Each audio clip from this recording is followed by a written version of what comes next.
गंगा जमुनी तहजीब की तरह मिर्ज़ा मुराद के धरती पे ये ताजिया जो उठाई जाती हैं, इसमें हमारे हिंदू भाई हम लोग मिल करके, हमारे हाफिज जी हैं, हमारे मुस्लिम भाई मिल करके, हम सारे लोग मिल करके ताजिया को बनाते हैं। 50% मुस्लिम भाई और 50% मान लीजिए हिंदू भाई हमारे मिल के यहाँ ताजिया का पूरा सिस्टम देखते हैं। वो प्यासे बगैर खाए पिए 6 से 7 दिन तक जंग करते रहे यजीदियों से।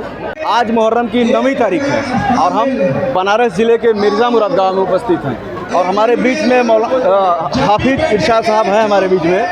जी सर, हाफिज अस्सलाम वालेकुम। वालेकुम अस्सलाम रहमतुल्लाह। मुहर्रम की 9वीं आज के दिन क्या हुआ था? आज के दिन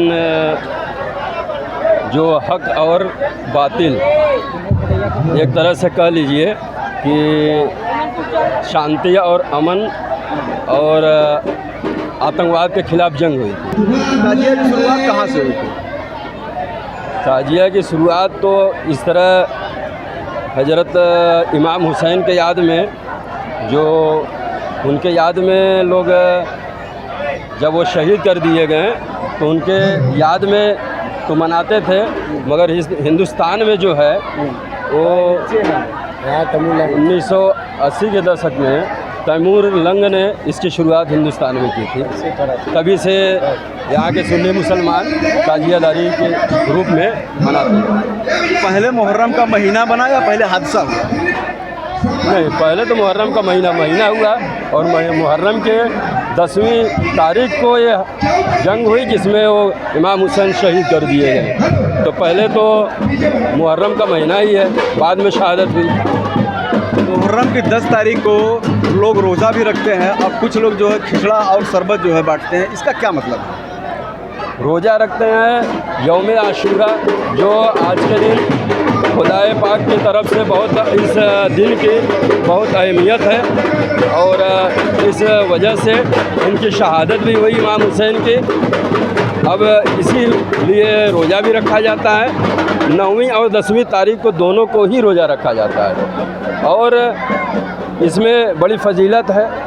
जिस तरह उनके याद में वो प्यासे बगैर खाए पिए 6 से 7 दिन तक जंग करते रहे यजीदियों से, इसलिए उनकी याद में लोग तबरुकात के रूप में शरबत खिचड़ा इस तरह का लोग बांटते हैं, बनाते हैं उनके याद में।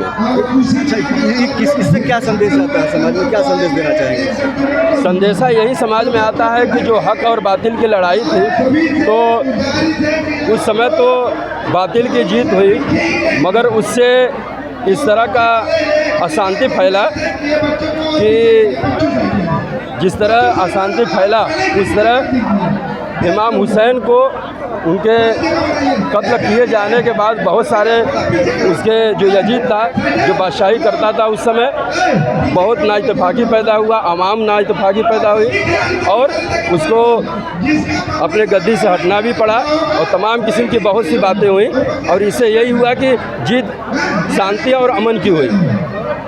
जैसा कि ये मिर्ज़ा मुराद गांव है, छोटा सा गांव है, क्या यहाँ गंगा जमुनी तहजीब कायम है?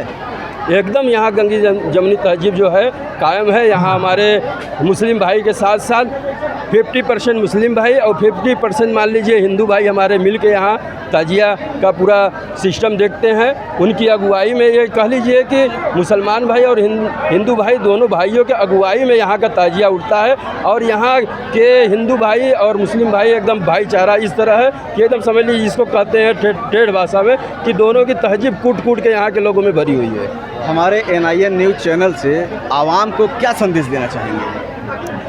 हम आपके न्यूज़ के माध्यम से, आपके चैनल के माध्यम से ये आवाम में, लोगों में ये संदेश देना चाह रहे हैं कि जिस तरह इमाम हुसैन की शहादत हुई एक हक और बातिल यानी कि शांति और अशांति के रूप में, इमाम हुसैन शांति के लिए लड़े, तो इसी तरह हमारे हिंदुस्तान के लोग भी इस तरह, जैसे यहाँ मिर्ज़ा मुराद के अंदर दोनों भाई हिंदू मुस्लिम तहजीब के हिसाब से दोनों ताजिया उठाते हैं और लेके दोनों मजहब चलते हैं, तो हमारा भी यही ख्वाहिश है कि कोई भी चीज़ हो आपस में सब लोग मिलजुल के रहें और हमारा हिंदुस्तान परी है। हमारे सारे भाइयों में हिंदुस्तानी खून है, हम लोग यहीं के रहने वाले हैं, यहीं दफन होने वाले हैं और सारे लोग हम लोग यही चाहते हैं कि सारे लोग मिलजुल के रहें, हमारे हिंदुस्तान में हमारा अमन शांति ही रहे और सब लोग सारे लोग मिलजुल के ये हर कोई भी फंक्शन हो, चाहे ईद हो, चाहे दिवाली हो, चाहे मुहर्रम हो, सारे हिंदू मुसलमान भाई मिलजुल के अपना एक तरह से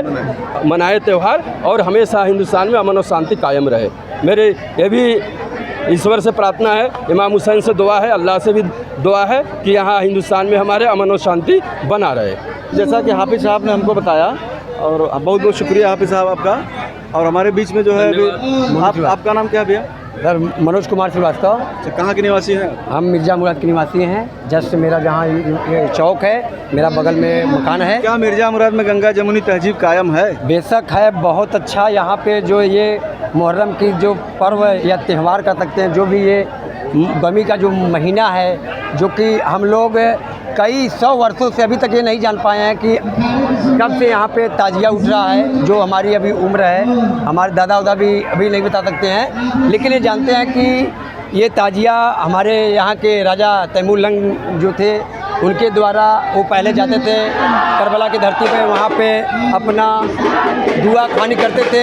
लेकिन जब उनकी उम्र, जब बुढ़ाई उनकी आगे कर सकते हैं आप, तो आ कर के वहाँ पे ये अपना एक बाबा को मनाए कि मुझे वहाँ न जा कर के यहीं पे मैं आपका सजदा कर सकूँ, आपसे दुआ खानी कर सकूँ। तो ये ताजिया का प्रथा वहीं स्टार्ट हुआ और मैं पूरे उम्मीद से कह सकता हूँ, जितना अभी तक मेरा उम्र है, मेरे पिताजी अभी भी 100 साल के करीब में हैं, तो ये गंगा जमुनी तहजीब की तरह मिर्ज़ा मुराद के धरती पे ये ताजिया जो उठाई जाती हैं, इसमें हमारे हिंदू भाई हम लोग मिल करके, हमारे हाफिज़ जी हैं, हमारे मुस्लिम भाई मिल करके, हम सारे लोग मिल करके ताजिया को बनाते हैं, उठाते हैं, चौक पे बैठाते हैं, करबला तक ले जाते हैं। और हर एक इंसान, हर एक प्राणी, चाहे वो हिंदू हो चाहे मुस्लिम हो, सभी लोग मिल करके इस त्यौहार को अच्छे ढंग से मनाते हैं। जैसा कि अभी हम ताजिया उठा था कुछ देर पहले, हमने राष्ट्रीय ध्वज को देखा जी। और राष्ट्रीय ध्वज को लगा करके और इस्लामिक झंडा लगा कर इससे क्या संदेश जाता है? इससे बिल्कुल ये संदेश जाना चाहिए कि ये हमारा हिंदुस्तान है, हम हिंदुस्तान के निवासी हैं, हमारे हिंदू मुस्लिम भाई भी और हिंदू भाई, हम सभी लोग अपने वतन के लिए, जैसे हमारे इमाम शाह बाबा जी की, इमाम हुसैन की जो शहादत हुई है, सच्चाई के लिए युद्ध किए हैं और अपने गर्दन को झुकाए बिना अपने गर्दन को कटा चुके हैं। इस तरीके से जो झंडा हम लोग इस ताजिया के पर्व पे या मुहर्रम के पर्व पे लेकर चल रहे हैं, तो इससे गंगा जमुनी तहजीब की संदेशा यही जाती है कि हम हिंदुस्तान के लोग हैं, हिंदुस्तान अपने वतन के लिए, हम हिंदू भाई मुस्लिम भाई सारे धर्म के लोग यहाँ के अपने वतन के लिए मर मिटेंगे। बहुत बहुत धन्यवाद। वीडियो जर्नलिस्ट आमिर के साथ मैं इमरान खान, NIN न्यूज़।